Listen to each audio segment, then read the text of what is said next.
Ayat yang ke-6 dikatakan, terlalu ajaib bagiku pengetahuan itu. Terlalu tinggi, tidak sanggup aku mencapainya.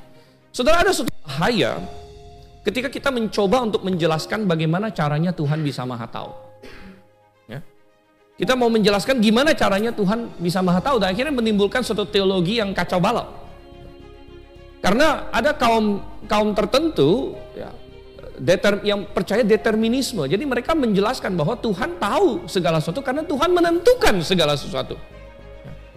Jadi kalau saya menentukan, misalnya ada banyak hal yang saya tentukan. Saya sebagai dosen misalnya, saya menentukan, misalnya kalau saya mau kasih ujian sama mahasiswa, saya menentukan soalnya. Kan? Jadi ketika mahasiswa tanya sama saya, Pak soalnya apa? Saya nggak bisa bilang, saya nggak tahu. Gitu. Bukan Bapak yang bikin soalnya. Dan saya yang bikin. Nah, saya yang bikin soalnya, saya bilang, oke, saya tahu soalnya. Itu bukan hal yang mengherankan. Karena saya yang bikin, saya yang menetapkan.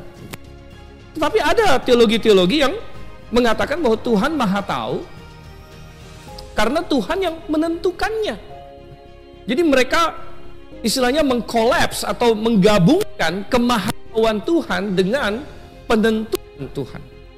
Yang sebenarnya ada dua hal yang berbeda. Apakah kita percaya bahwa Tuhan menentukan banyak hal? Ya, tentu. Amin. Ya, karena Allah adalah pencipta, Dia adalah Allah yang berdaulat, Dia menentukan banyak hal. Dia menentukan penciptaan dunia, Dia menentukan untuk menciptakan manusia, dan banyak lagi, 1001 hal, 1 juta hal mungkin, atau lebih lagi daripada itu. Kita percaya Allah menentukan banyak hal.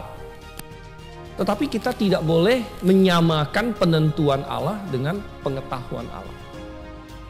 Karena ini adalah dua aspek yang berbeda, dan ketika kita mengkolaps kedua ini dan kita menggabungkannya, maka kita akan sampai kepada suatu kesesatan. Bahwa Allah mengetahui karena Dia menentukan.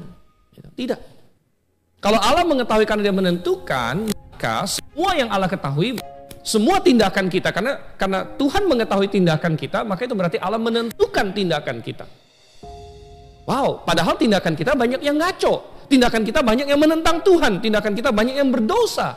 Kenapa Tuhan mau menentukan kita untuk melakukan hal yang berdosa kalau begitu? Oh saudara, tidak. Ya. Penentuan Tuhan berbeda dengan pengetahuan Tuhan. Kalau penentuan Tuhan sama dengan pengetahuan Tuhan, tidak perlu ditulis ayat 6 ini. Terlalu ajaib bagiku pengetahuan itu. Karena itu mudah dipahami. Ya, Tuhan tahu karena Dia menentukan. Tidak. Tuhan tahu. Kalau ditanya, bagaimana caranya Tuhan tahu? Mekanismenya saya juga nggak ngerti. Tapi Tuhan maha tahu aja gitu. Tuhan mengetahui masa depan, dan Tuhan mengetahui segala sesuatu, sama seperti hal itu terbuka bagi Dia. Seperti Dia melihatnya langsung sebelum itu terjadi bahkan. Dan coba kita lihat ayat yang pertama, dikatakan di situ, tadi ayat yang pertama, Tuhan, Engkau menyelidiki dan mengenal aku. Perhatikan kata menyelidiki di sini. Tuhan, Engkau menyelidiki aku, menyelidiki dan mengenal aku. Kalau Tuhan yang menentukan, Tuhan tidak perlu menyelidiki, saudara. Kata menyelidiki ini jadi secara total tidak bermakna di sini. Menyelidiki memberikan indikasi bahwa tindakan kita itu adalah kita yang pilih, kita yang tentukan. Di dalam batas-batas yang Tuhan berikan memang, tapi kita yang tentukan itu. Dan kemudian Tuhan menyelidikinya, Tuhan tahu. Nah tentu Tuhan menyelidiki bukan seperti kita. Kalau kita menyelidiki mungkin perlu lama, perlu investigasi dan bisa salah. Kemahatauan Tuhan tidak seperti itu. Kemahatauan Tuhan itu langsung dari kekekalan. Tuhan langsung tahu tentang sesuatu. Tuhan tidak perlu kayak, bahkan sepersekian detik pun tidak diperlukan Tuhan. Gitu.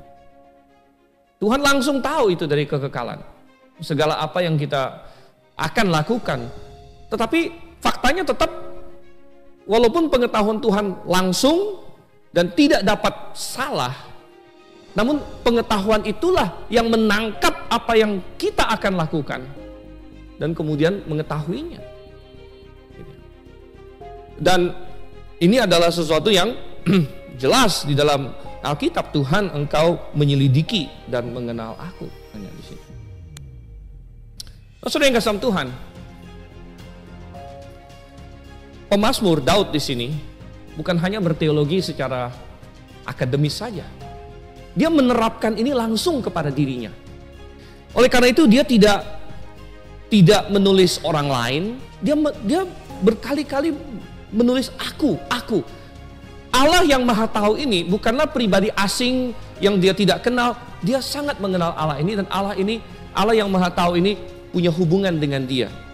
Oleh karena itu Daud bahkan tidak memakai bahasa yang umum, misalnya Tuhan engkau menyelidiki dan mengenal semua manusia, yang memang benar, tapi dia langsung terapkan kepada dirinya. Engkau menyelidiki dan mengenal aku. Engkau mengetahui ketika aku duduk dan berdiri. Dia tidak bikin umum, ya. Engkau tahu ketika Ahitofel, ketika Absalom, atau ketika semua manusia, atau ketika Saul begini dan begitu. Tidak. Aku Daud. Ya.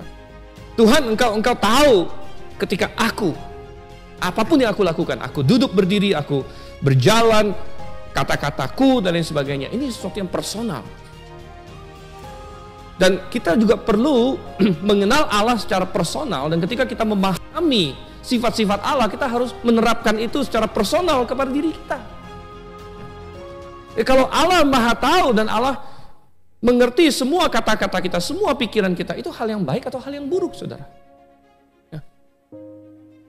Kalau kita adalah orang jahat, kalau kita adalah orang yang sembunyi-sembunyi dari Tuhan, kalau kita adalah orang yang sebenarnya kita musuh Tuhan dan kita bisa menipu semua manusia yang lain, maka ini adalah hal yang buruk. Maka kita akan ketahuan. Maka kita seperti ditelanjangi oleh kemahatauan Tuhan. Tidak ada apapun yang bisa kita pakai sebagai pertahanan terhadap itu. Namun, kalau kita adalah orang yang mengasihi Dia, kalau kita adalah orang yang melayani Dia, maka ini adalah sungguh sesuatu yang menghibur. Karena kita tidak perlu takut bahwa tidak ada orang yang lihat apa yang kita lakukan. Ketika ada orang yang dipuji, ketika ada orang yang tampil, ketika ada orang yang pelayanannya terlihat, mungkin ada yang berkata, saya juga berbuat untuk Tuhan, tapi mungkin tidak ada orang yang tahu. Tapi jangan khawatir, Tuhan tahu. Kemahatauan Tuhan melihat. Bahkan Tuhan berkata dalam Matius 10:42, secangkir air, ketika seseorang memberikan secangkir air dingin kepada orang yang layak untuk mendapatkannya, dia sudah ikut mendapat upah di situ.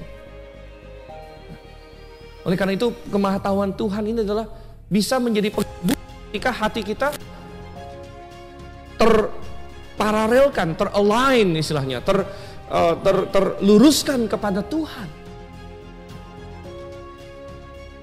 Jadi ini harus kita terapkan, kita harus pahami, oh ya Tuhan tahu.